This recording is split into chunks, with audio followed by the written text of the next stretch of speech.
Bonjour, la Bible dit dans 1 Samuel 17, au verset 39, David ceignit l'épée de Saül par-dessus ses habits et voulut marcher, car il n'avait pas encore essayé, mais il dit à Saül, je ne puis pas marcher avec cette armure, je n'y suis pas accoutumé, et il s'en débarrassa.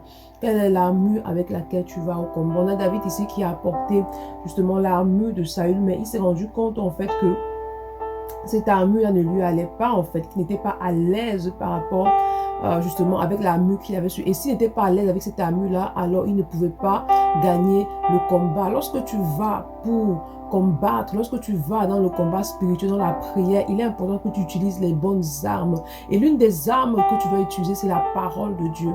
Quelle est ta relation avec la parole de Dieu? Il est important que tu comprennes que le monde des ténèbres ne réagisse pas à ta parole.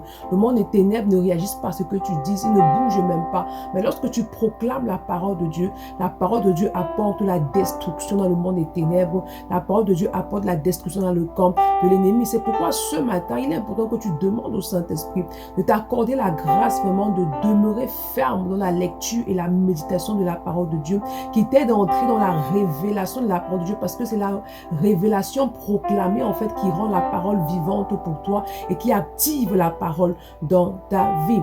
Bonne journée. Shalom.